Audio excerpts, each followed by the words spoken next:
Magandang araw po mga kapuntos, at sa araw na ito po meron po akong tampok na video para sa inyo at sana ay magustuhan ninyo.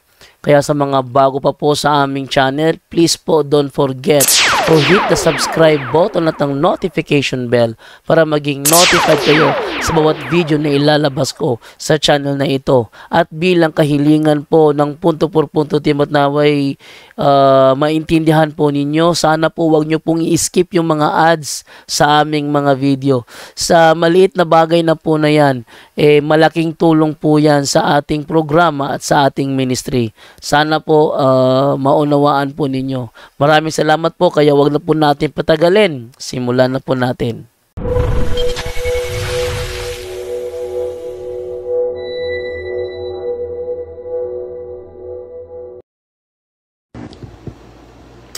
Hello mga kapatid, ang kapayapaan ni Kristo, pag-ibig, kapayapaan ni Kristo, maghari nawa sa ating puso at damdamin. No? So, ngayon, pag-usapan natin itong commentary sa homily masabuting pag-usapan natin ito. Maganda po ito, yung homily ni Pope Francis, at meron nagchat naman. Nagchat naman yung naposes sa atin, pero hindi yung possess, hindi ang demonyo. Nanghangyo na.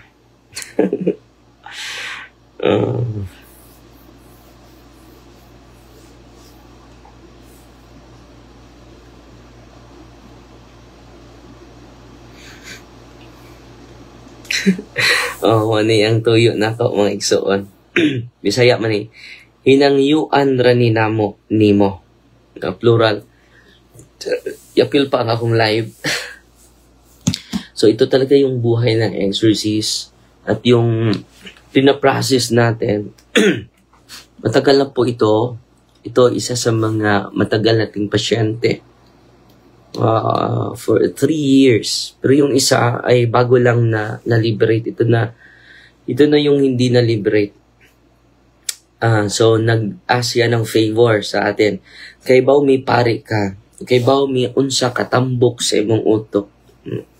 So, ano yung Tagalog ng tambok imong utok? We know that you are a priest. No, alam namin na pare ka. At alam namin na malaki yung utak mo. Tambok. Wise ka. Wise ka. No? Kay ba mo, kay balo ka, makadungig mita sa tanan, labi ng imong tingog. Kung mahimo, hinaji ng imong tingog o microphone. Kanang kamuray makadungog. Sabi niya, wag mong palakasan yung alam nyo naman na malalaman namin lahat. Maririnig namin lahat. Sabi niya. Nang imong tingog. Makadungog mitanan labi na makadungog mitanan labi ng imong tingog. Marinig namin lahat. Ano lang na yung boses mo. Kung mahimo, hinaji. Kung maari, sabi dito, wag mong lakasan yung microphone. Kanang kamuray makadungog. Dahil pumupunta ito kanina sa office natin. Ayaw tuyo-tuyo padungog kay makasabot mi. Wag nyong ayaw tuyo-tuyo Dahil makarinig daw sila. Makapungot. Nagagalit kami. Unya, pod mo. Ingon na pod ka sa live. Yung chat ang demonyo nako. Ito. Sasabihin na naman sa live na nag-chat sa'yo yung mga demonyo. Bulgar na yun, haha. Kahibaw na miss imong taktik, Darwin. So yun. Anong oras ito? Bago lang. Nag-chat sa atin, 8:14. So, hindi na po ito yung possess. yung demonyo na nasa loob sa katawan niya, no? So ayun mga kapatid, itong reflection po ito sa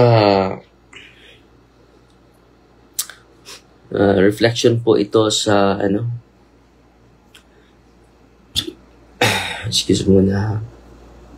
Reflection po ito in relation to speaking in tongue. Reflection po ito sa homily ni Pope Francis, Pope Leo. At mabasahin natin, and then let us widen our thoughts, no? Pope Leo's homily. So Pope Leo the 14th and speaking in tongues. So lawakan natin yung isipan natin, ha? Para ito po yung nandito po ito sa sacerdotus.com. Pope Leo's homily delivered on September 1, 2025 during the Holy Mass for the opening of the General Chapter of the Order of St. Augustine at the Basilica of San Agostino in Campo Marzio, Rome, offers a profound reflection on the role of the Holy Spirit in guiding the Church and its members. Central to the homily is the discussion of the phenomenon of glossolalia, or speaking in tongues, as understood through the lens of St. Augustine's theology and its relevance to the contemporary Church. This essay will explore the key themes. So, ito po, ni-explore nila yung key themes, provide in English translation of relevant excerpts, explain the concept of glossolalia, and analyze St. Augustine's perspective as well as broader church teaching on why this phenomenon was necessary in the early church but less so today. So, malinaw, necessary in the early church but less. Sana mabasa nyo po ito. Maganda po ito na write-ups, mga kapatid. Makatulong natin yung theology ni St. Augustine. But less so today. So less na po ngayon, no?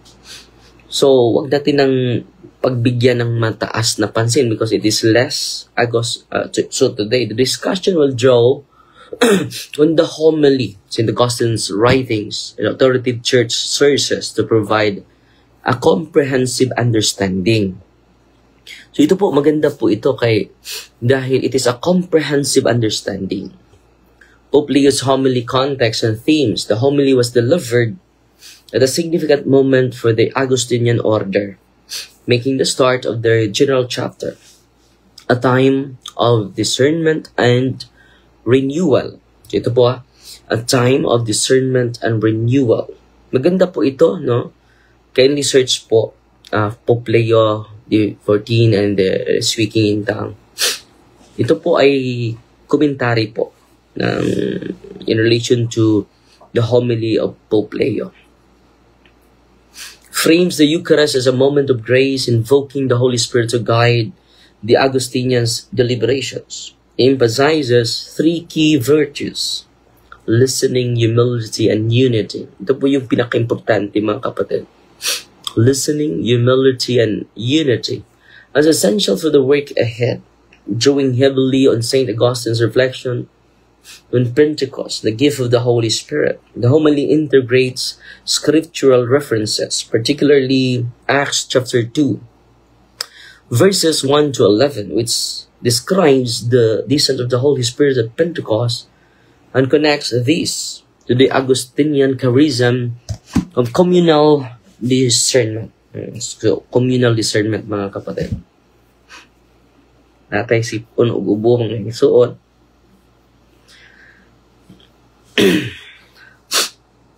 So, patuloy, mga kapatid. A pivotal section of the homily addresses glossolalia. Ito yung unang Santo Papa na nagtakol talaga nito sa glossolalia, referencing St. Augustine's sermon 269. Pope Leo B14 uses this to encourage the Augustinians to see themselves as the members of the body of Christ, capable of speaking all tongues. Through the unity and mission below in English translation of the relevant excerpt from the homily.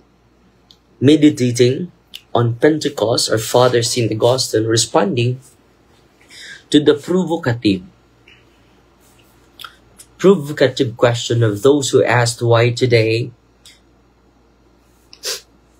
the extraordinary sign of glossolalia is not repeated. Why today the glossolalia, extraordinary sign of glossolalia, is not today, is not repeated as it was in Jerusalem. It was once in Jerusalem. Offers a reflection that I believe that be very useful for the task you are about to undertake. Augustine says, at first each believer spoke all languages. Now the whole body of believers speaks in all languages. Therefore, even now, all languages are ours. Because we are members of the body that speaks. Dear brothers and sisters, here together, you are members of the body of Christ, which speaks all languages. If not all the languages of the world, certainly all those that God deems necessary for the fulfillment of the good that in His proven wisdom He entrusts to you. Therefore, live these days in a sincere effort to communicate and understand, and do so as a generous response to the great and unique gift of light and grace that the Father of Heaven grants you by calling you here, precisely you, for the good of all. So ito yung komentaryo, mga kapatid. This passage highlights the shift from the miraculous individual gift of glossolalia in the early church to broader communal understanding of speaking of all tongues, to the church unity and mission. Pope Leo XIV uses Augustine's insight to underscore the importance of communication and mutual understanding within the Augustinian community, suggesting that the Spirit's gift of tongue is now manifested through the church's collective witness. So yung gift of tongue natin, because all the members of the church speak different languages. So, dyan, So, the gift of tongues is now manifested to the church's collective witness. Understanding, ito po. Mga komentaryo na po ito, ha. Understanding glossolalia derived from Greek words glossa, tongue or language, and lalia, speech, refers to the phenomenon of speaking in languages known to the speaker, often associated with divine inspiration. In the New Testament, glossolalia is most prominently described in Acts chapter 2, verses 1 to 11, where the apostles, filled with the Holy Spirit at Pentecost, speak in various languages, enabling people from different nations to hear the gospel in their native tongues. This event is often interpreted as reversal of the Tower of Babel, where human languages were confused, Genesis chapter 11, verses 1 to 9, symbolizing the restoration of the unity of the Spirit. So yung glossolalia pala, tongue or language, lalia is speech. Speaking other languages. Yan po ang nangyari sa Acts of the Apostle, chapter 2, verses 1 to 11, where the apostles, filled with the Holy Spirit at Pentecost, speak in various languages, enabling the people from different nations to hear the gospel in their native tongues. So dito, mga kapatid, present. So nakasagawa sila ng speaking in tongue. They'll present ang different nationality. Kita ninyo. Para maintindihan nila yung mensahe sa Diyos. Di ba? So glossolalia can take two forms in Christian tradition. Dalawa pala itong glossolalia.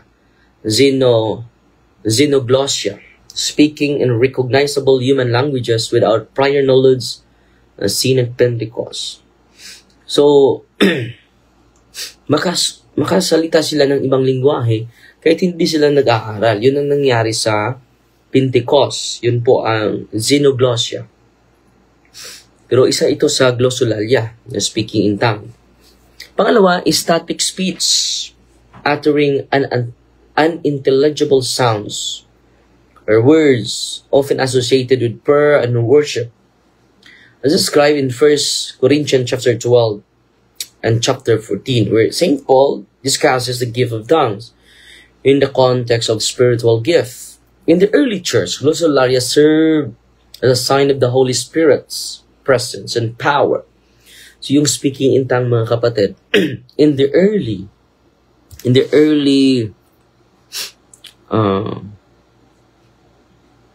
church, it is the presence of God and the power of God, authenticating the apostles' mission and facilitating the rapid spread of the gospel across linguistic and cultural barriers.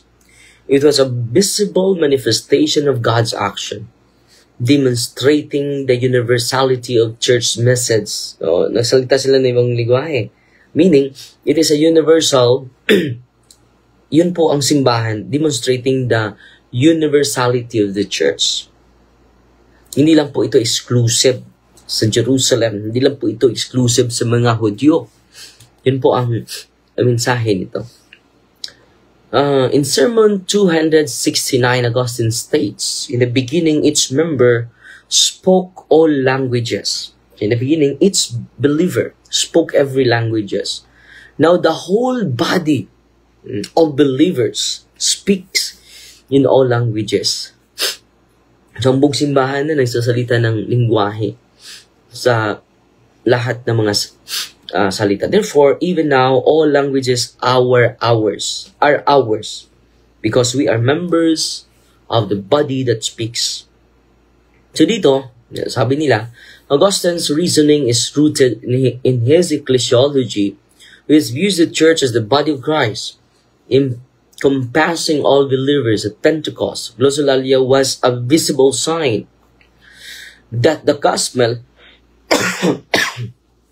was meant for all nation, yung glossolalia, di ba? Yung speaking in tongue. So, ang ebanghelyo, hindi lang para sa, it is for all. Maganda po itong komentaryo na ito. Very, very holistic, comprehensive po. At sana po mabasa po ito ng lahat para ma-moderate yung pagkaintindi natin dito. Patuloy tayo. By Augustine's time, the church had spread across the Roman Empire, incorporating diverse peoples and languages. The miraculous gift of tongues was no longer necessary because the church's very existence, its unity in diversity, fulfilled the same purpose.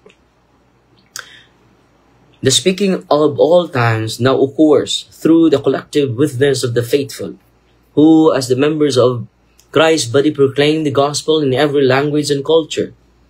So dito mga kapatid, dahil present na tayo sa iba't ibang lugar, sabi niya dito, hindi po ako nagsasabi nito ha, the miraculous gift of tongues was no longer necessary. So, malinaw na malinaw po ito ha. Sa commentary po ito. No, hindi po ako nagsasabi nito. Augustine further emphasizes that the true sign of the Spirit's presence is not miraculous phenomenon, but love and unity. So, ang pinaka-importante dito, mga kapatid, that the true sign of the Spirit's presence is not the miraculous phenomenon. Hindi yung speaking in tongue lang. No? Sabi dito, is not miraculous phenomena, but love and unity, yung pagkaisa natin. Paano yung speaking in tongue ka? Hindi naman kayo united. Diba? Nag-speaking in tongue ka, pero grabe pa rin yung galit ng puso natin. So, ang pinaka-importante dito, the true sign of the Spirit's presence is not the miraculous phenomena, but love and unity. Diba? Puno ka ng galit, may gift of tongue ka. Puno ka naman ng galit. Puno ka naman ng puot. So, ang pinaka-importante, the true sign of Spirit's presence is love and unity.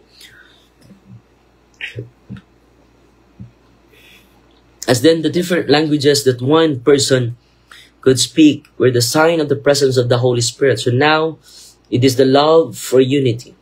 The sign of His presence, whereas spiritual people rejoice in unity, carnal people always seek conflicts. What greater force of piety is there?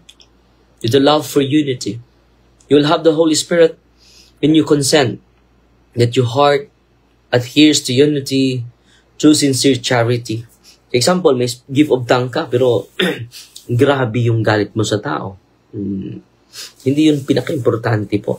Sabi dito, hindi po ako nagsasabi nito ha, the miraculous gift of tongues was no longer necessary because the church's very existence is unity in diversity fulfilled the same purpose.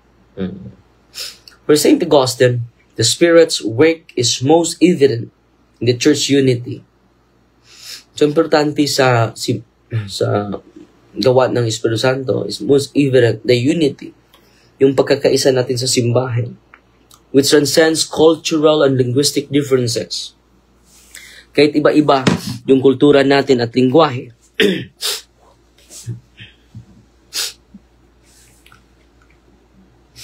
The miraculous gift of tongues was a temporary sign appropriate for the church infancy. But the mature church manifests the Spirit through communal love and mission. So, yung bata pang simbahan, ginagamit po ito. Temporaryo lang po ito. Temporary sign. So, punta naman tayo sa church teaching on papal perspective. Comprehensive po ito, no?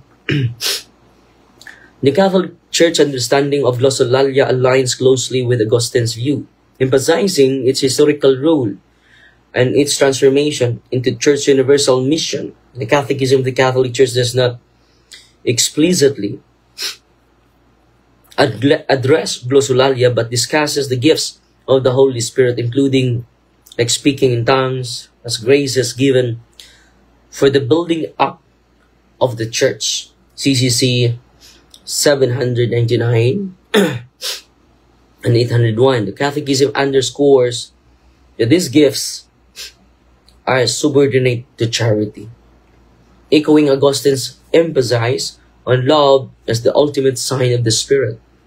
Yung pag-ibig tagdalaga. And then, extraordinary gifts po ito. At sabi ni, dito po sa, basahin natin yung Lumen Gentium, chapter 12. Dito po tayo sa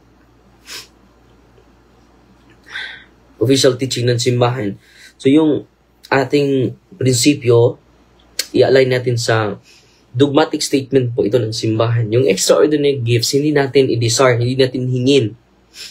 Yung ordinary gifts, pwede natin hingin. Ito po. Mabasahin ko ha, Lumen Gentium chapter 12. Ito ang nakasulat, mga kapatid. So, nandito na tayo sa document ng simbahan ha. The dogmatic constitution on the church states that extraordinary charism of the Holy Spirit are not to be sought after. Hindi natin i-inspire, hindi natin i-discourage, hindi din natin hihingin. Yung extraordinary charism of the Holy Spirit are not to be sought after. Ano bang kalugan nito? Hindi natin hihingin. Hindi natin i-desire. Kapag hihingi natin, pride na po yun. Okay? Pero yung mga ordinary gifts, pwede natin hihingin. Pero itong extraordinary, dogmatic constitution na po ito ha, hindi na po ito pastoral statement. The extraordinary charism of the Holy Spirit are not to be sought after, but should be tested by church leaders to ensure they are for the good of the church. Kung meron man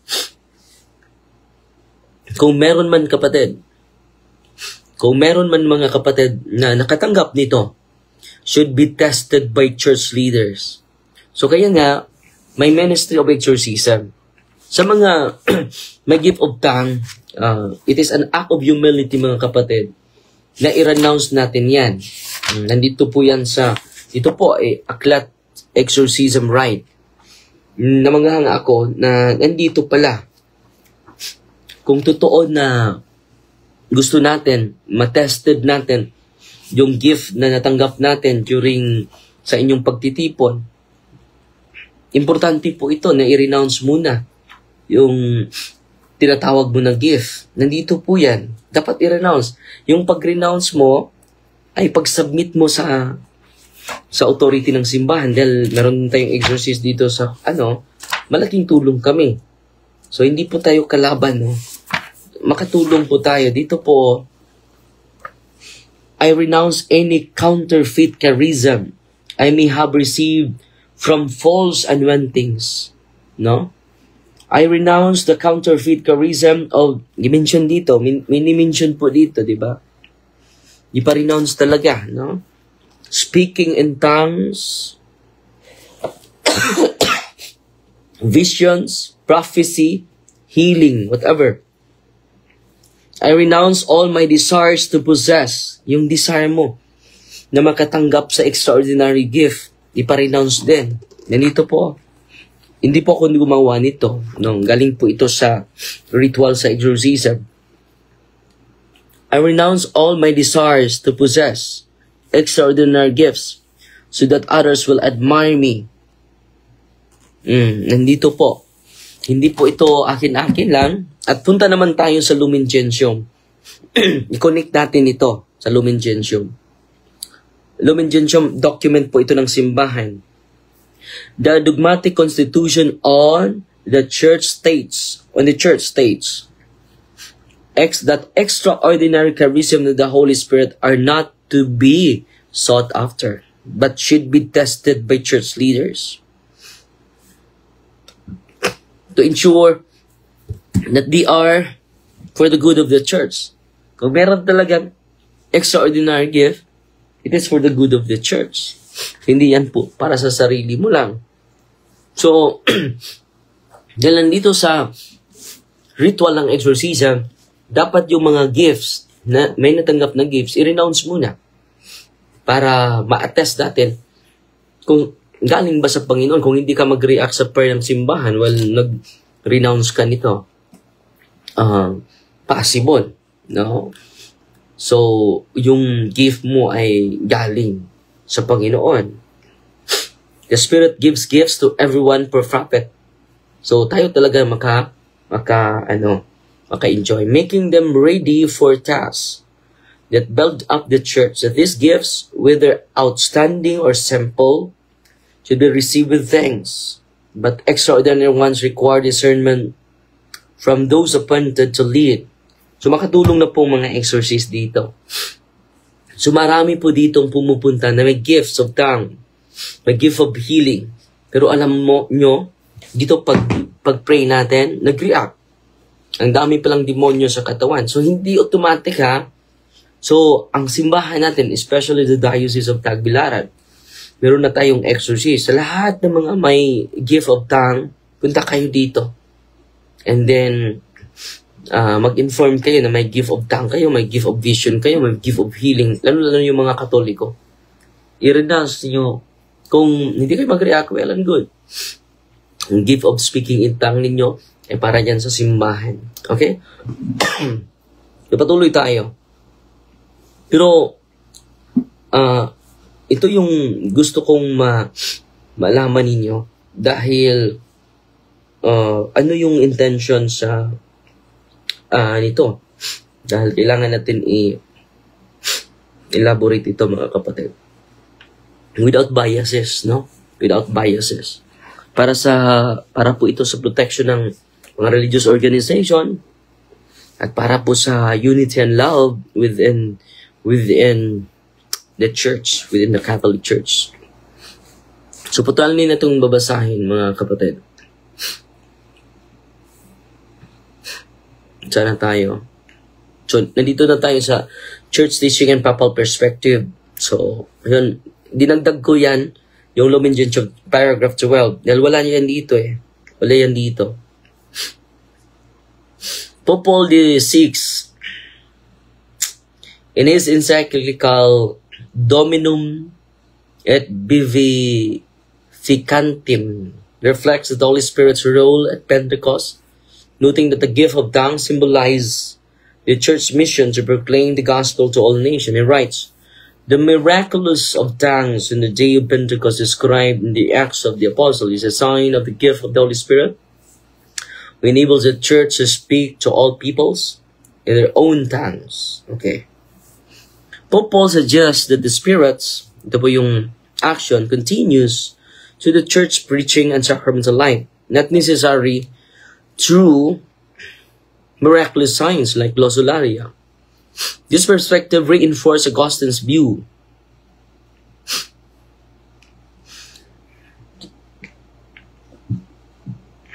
that the church itself is the enduring tongue of the Spirit.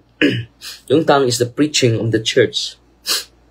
John Paul II addresses charismatic renewal movements, acknowledges the legitimacy of glossolalia as a form of prayer, but caution that it must be exercised in an orderly manner. Dahil kung naobserbahan ninyo, hindi na order po yung iba. May subisigaw na, may umiiyak na. May grupo nga dito nagsagawa sila, na-possess yung marami. So, yun po, makatulong po yung ministry of exorcism to discern whether it is authentic or not. St. Paul instructs in Corinthians chapter 14, in the 1998 audience, he stated, the gift of tongues described in the New Testament can be a form of prayer or praise, but it must always serve the common good and be subordinate to charity. So itong gift is subordinate lang sa charity. Na-acknowledge na meron. John Paul II emphasized that charism, like glossolalia, are not ends in themselves, but tools for building up the church, aligning with Augustine's focus on unity and love. So hindi po yung end, but it is only a mean or a tool. Pope Francis, in his 2014 address to Catholic renewal, clarifying the role of glossolalia in modern times. He encourages charismatics to use their gifts to foster unity, not division, stating, the gift of tongues is a gift of the Holy Spirit, but it must always be at the service of the church unity and mission. It is not about personal exaltation, but about building up the body of Christ. Building up the Church of Christ. Francis remarks, reflect the church's consistent teaching that glossolalia, while valid, is not essential.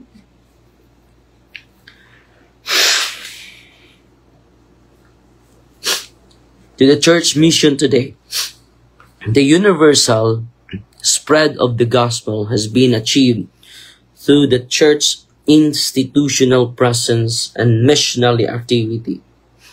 So dito po, may additional siya na katekisan.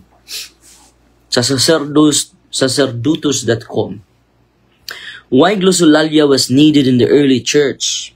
In the early church, glossolalia served several critical functions. Una, necessary po sa early church. Una, evangelical tool.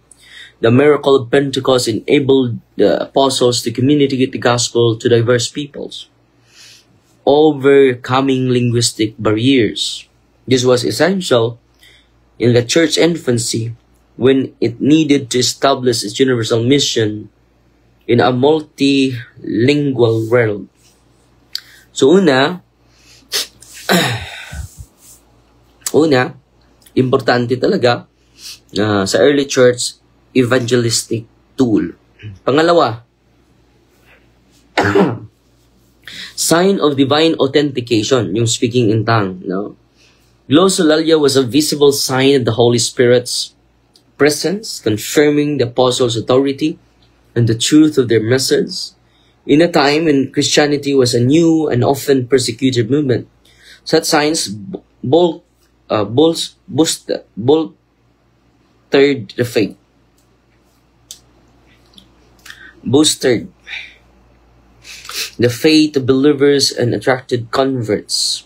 So yung speaking in tongue, mga kapatid, during the early church, sign of authentication. Third, the symbol of unity, the reversal of Babel. Through glossolalia symbolized the restoration of human unity in Christ. It demonstrated that the gospel was for all nations, fulfilling the prophecy of Isaiah chapter 66, 18-12, that God would gather all peoples. So, yung speaking in tongue, mga kapatid, is a restoration of unity. No? Yan po yung why glossolalia was needed in the early church. It's 3 reasons. Una, evangelistic tool, sign of divine authentication. Pangatlo is symbol of unity. So, sunod na komentaryo niya. Nalapit na tayo matapos. Why glossolalia is not needed today?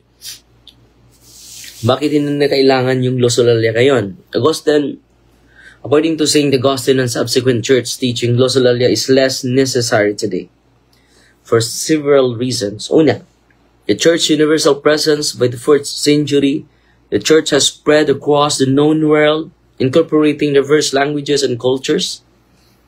The need for miraculous linguistic gifts diminished as the church itself became the visible for universal proclamation. Dahil present na po yung simbahan sa iba't ibang lugar. So, yun ang isa sa dahilan. It is not necessary anymore. Inom muna tayo ng tubig. So, pangalawang rason, maturity of the church. Hindi na po bata ang simbahan. Augustine viewed the early church as in its infancy, requiring visible signs like glossolalia to establish its credibility. Dahil bata pang simbahan noon.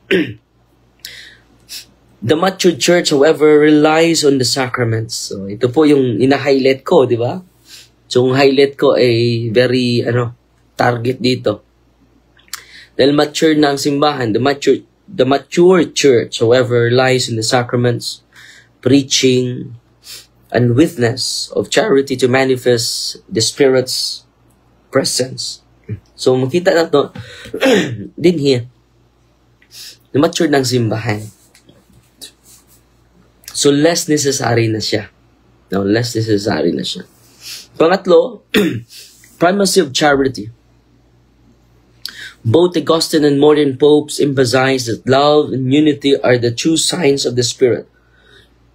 Glossolalia, while a valid charism, malinaw na malinaw ha, valid charism ang glossolalia, is subordinate to the greater gift of charity. It unites the church across all differences. Isa sa mga rason na hindi na less necessary, primacy of charity. Pang-apat, institutional structures. The church established structures, including its clergy, scriptures, translations of liturgical texts into various languages, have rendered miraculous linguistic gifts largely unnecessary for evangelization. Dahil meron ng mga translation sa CCC, di ba? So, ano ang rason nga may gift of tongue? Para maintindihan ang mensahe ng Diyos. Maintindihan ang aral ng Diyos. Meron na tayong CCC, meron na tayong Fundamental of Catholic Dogma. Doon na tayong mag-aral. No? So, yan po ang rason, well-structured ng simbahan. Para hindi tayo iba-iba. Dahil si Kibuloy may gift of tongue din. No? Yung ibang mga lingwa, yung mga ibang pastor may gift of tongue din. Di ba? So, follow na tayo sa the church established structures. No? Tinatranslate na din ang liturgy ng simbahan. Ang banal na kasulatan. So, sabi dito, had rendered miraculous linguistic gifts largely unnecessary for evangelization. So, ito yung application. Pope Leo XIV Homilies applies Augustinian insights to the Augustinian Orders General Chapter urging members to embody the Spirit gift of speaking of all languages through their communal discernment and mission. He suggests that the Augustinian, as part of the body of Christ, carry forward the Pentecost miracle by communicating the gospel in ways that transcend cultural and linguistic barriers. It is not through miraculous speech, but through listening, humility, and unity. Virtues that enable the church to speak to all people. Ito na yung listening, humility, and unity. The homily also reflects broader church teaching by prioritizing the Spirit's guidance in fostering unity. Leo D14 call to communicate and understand echoes Augustine's emphasis on charity, the true language of the Spirit. By invoking the Pentecost, the Pope reminds the ongoing mission to proclaim the gospel universally, not through extraordinary signs, but through the ordinary, yet profound witness of united community. Meron kang speaking in tongue, pero na-divided naman yung isipan mo, na-divided naman yung puso mo, na-divided naman yung grupo ninyo, di ba? Wala ng unity. Mas mabuti, start to appreciate ordinary gifts, profound witness of united community. So marami ng mga grupo na divided, no? May extraordinary gifts, pero divided yung mga grupo. Paano yun ma-reconcile, no? Yung ordinary gifts hindi natin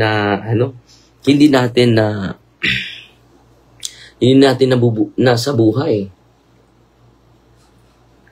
Isinabuhay. Okay? Conclusion. Nandito po ito sa sacerdotus.com. Hindi po ito akin, ha? Sinashare ko lang sa inyo para ma-widen yung horizon natin. Pope Leo XIV's homily on September 1, 2025 offers a rich theological reflection on glossolalia, drawing on St. Augustine's insights that the Church itself is the fulfillment of the Pentecost miracle.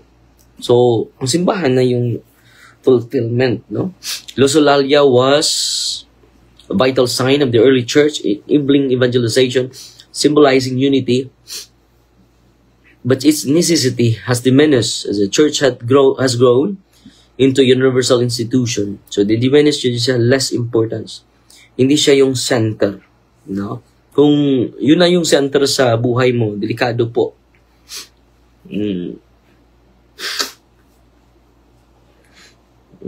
Less important na po siya. As diminished. No, ang nag-promote nito yung mga protestante. No. Dahil meron na tayong sacrament, mga kapatid. Okay? So, yun lang po muna, no? Extraordinary gifts cannot be sought after. Nandyan po yan sa Lumen Gentium chapter 12. At gift of tongue is ordinary gift. Hindi yan i-inspire, hindi yan i-encourage, hindi yan hingin. Dahil extraordinary gifts po yan. Kung hihingi ka dyan, it is pride. Nandyan po yan sa ating document po. Dogmatic po yan. Sana po ay may natutunan po kayo sa live natin. Pasalamat tayo ni Ate Amina Elga, nagpadala ng 100 stars, and Kerry Gabi, 50 stars. Si Horace Lasco, Lakenta, 55 stars. Roslyn Cortez, 50 stars. Si Evelyn Pambe, 50 stars. At God bless po sa inyo, ha. At huwag malimot na mag-pray ng rosary bago matulog, ha. In the name of the Father, and of the Son, and of the Holy Spirit, amen. Our Father, who art in heaven, hallowed be the name, the kingdom come, the will be done on earth as it is in heaven. Give us this day daily bread, and forgive us our trespasses, as we forgive those who trespass against us. And lead us not into temptation, but deliver us from evil, amen. Hail Mary, full of grace, the Lord is with you. Blessed are you among women, and blessed is the fruit of the womb, Jesus. Holy Mary, Mother of God, pray for us sinners, now at the hour for death, amen. Glory to the Father, to the Son, and to the Holy Spirit, to us in the beginning, is now, and never shall be, world without end, amen. In the name of the Father, the Son, and the Holy Spirit, amen. Fighty Maria, that accepts thee with a humble heart. God bless.